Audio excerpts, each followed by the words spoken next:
you ever done something that you thought was a great idea and then you did it and you're like, that maybe wasn't the best idea, or it didn't turn out like you thought it would? Well, that's what today's video is about. If you watched my last video on the things that I love about the way my van build turned out, you'll see that I sketched out a lot of how I wanted my van to turn out. But there's only so much I can do. I'm not a professional. And now that I'm living in it for 2 years, I've noticed the things that I just don't love. And some of them may be fixable in the future, and some of them just probably can't be fixed, and I have to live with it. So maybe this will be helpful for someone that's just starting out or just starting their van build. So here we go.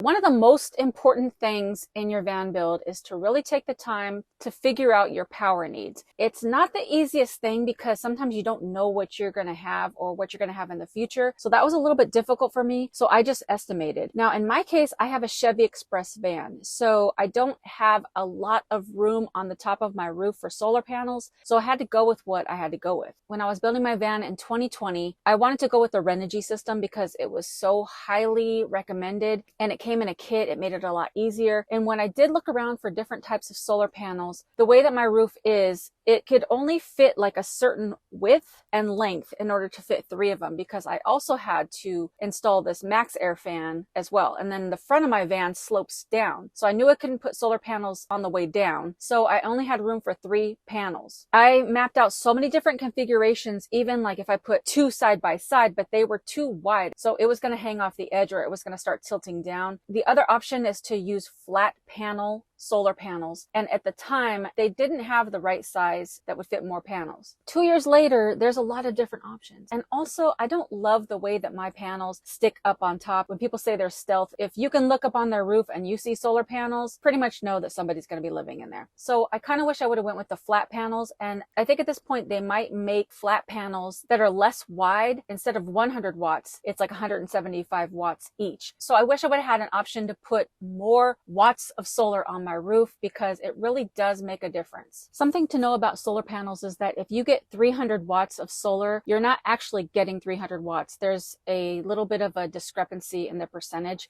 Another reason why I want more wattage in my solar system is for point number 2, batteries. Okay, this is a big one I didn't know much about. I still don't know the most about it, but I've learned so much about batteries and solar systems along my journey. And I want to share it with you because I think it's very important when you're starting to map out your build that you really take into consideration what you're powering, your solar system, and your battery capacity. When I first started out, I got a 200 amp hour AGM battery. Even if it's 200 amp hours, you are only supposed to use half of that. You can dip down a little bit, but the lower you get down, you could start damaging your battery. So you really have to stay within the 100 amp hours. That was fine for me until I got air conditioner, which pulls a lot of power. So I was like, I need something bigger and better. I think it's time for me to just get a lithium battery. I think 200 amp hours is going to be plenty. Instead of going from a 200 amp hour AGM battery, which is really only 100 amp hours, I was going to a 200 amp hour lithium battery, which you can use the whole 200 amp hours. But my dad was like, just go for it. Get a 300 amp hour. Then you'll never run out of power. And so I let him talk me into it. And I did some research and found an awesome company named Ampertime. They had a lot of great reviews. Their batteries are really well made, and they were considerably less expensive than some of the other brands. Now, I'm excited to say that I've recently been partnering with Ampertime, and what's super cool is that they've just rebranded this week, and they're changing their name from Ampertime to LiTime, which stands for Lithium Industry. They've been around for 14 years. I can just tell you from my experience, they have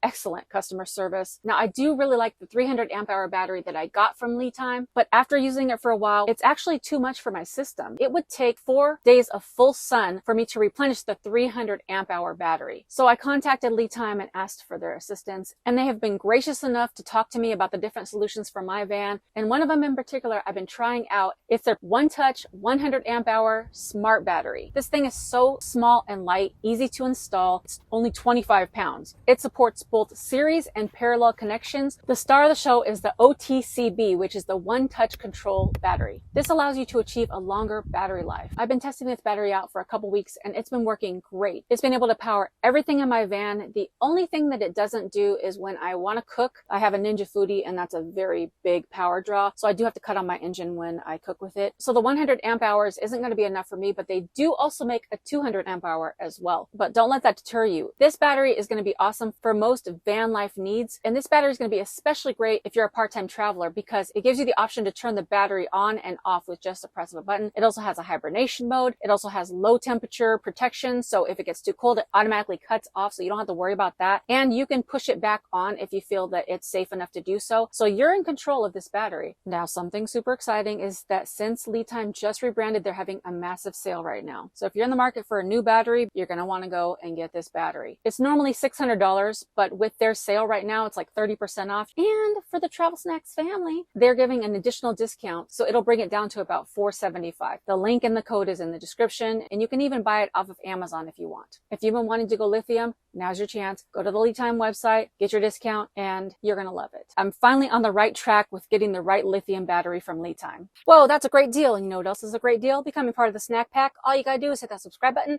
and the notification bell and throw a like on this video.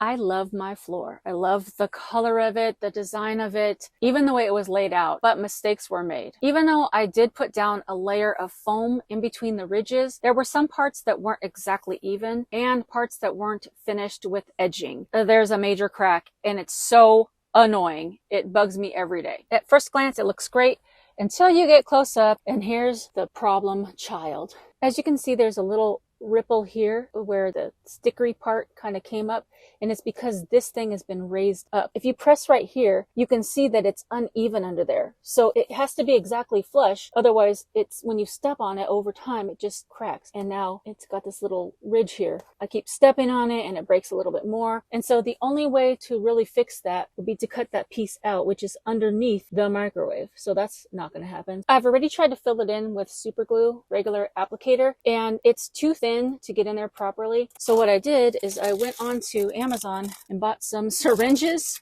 and I'm going to try to fill it with some super glue and squish it in here to lay it down, and maybe get a lot of glue under here and then press it down with a brick, and hopefully it'll hold. I can also try some resin epoxy, but that's expensive, or some of that construction adhesive, but it has to be very clean to get in there so it doesn't poke out. The other thing is that this syringe is pretty thin, so I don't know what's gonna actually come out of the tip of the needle. The other thing is that since the floor wasn't finished over here, there's nothing holding it into place, so you can see that there's a crack here, and on the edge, it's just like up. So it's not really staying in place. So even though I love the floor and the look of it, it's maybe not the best ideal thing when your van is always shimming around. So if you have any ideas of how to fix that, or how to fix that at this point, besides putting one of these over here, let me know in the comments. Okay, in my last video, I told you one of the best parts of my build was my refrigerator, which I do truly love, but what I don't love is the way to secure it in my van. During that time, I was kind of trying to just get things done, and I was like, I don't really care how we attach it, we just need to get it in there. And I wanted it to be extremely secure for when I'm driving. I don't want it to just fall over. So we did a ratchet strap method where we attached a ratchet strap to the bottom of the floor and up and over. But the thing that is a regret is the way we secured it to the wall. The way the fridge is attached, this thing is covering the ratchet strap, and you can see the ratchet strap thing right there, and I just cut a hole in the bottom of this.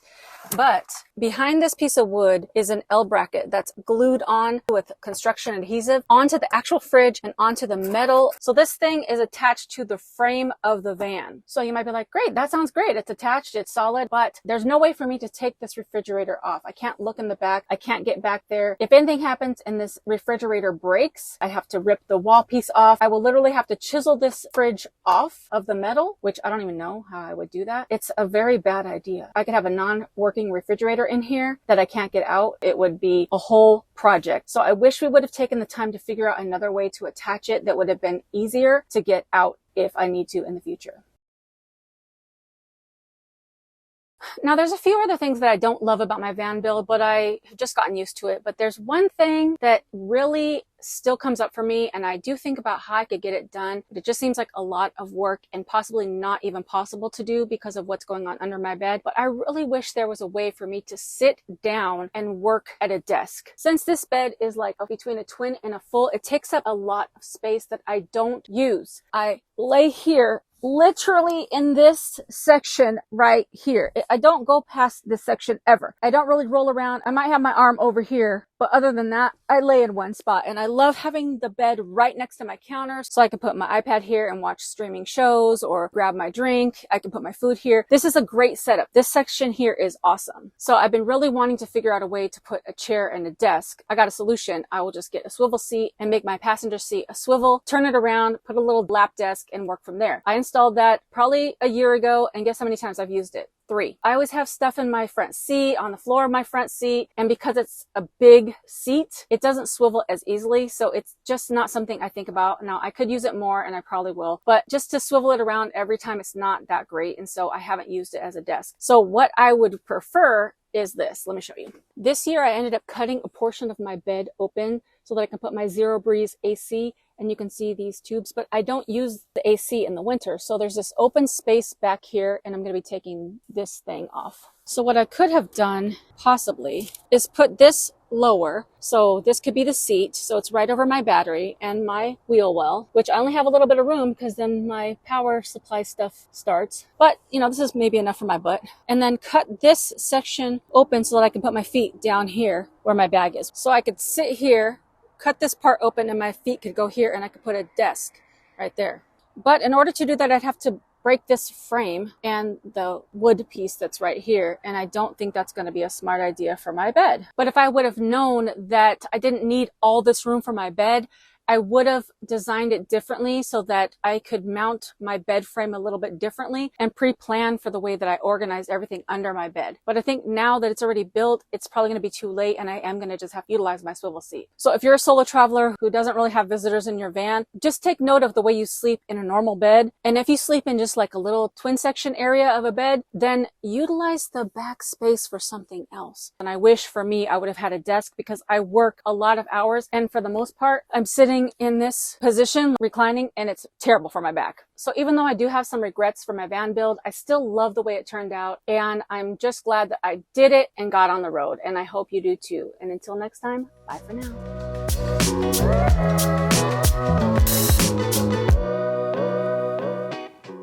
The lower you get down, you're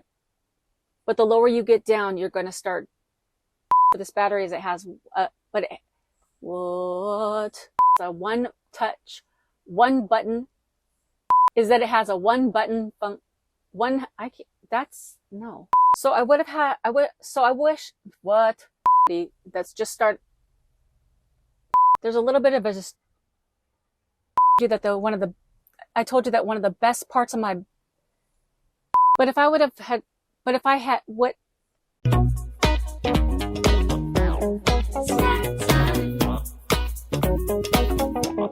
Snack time.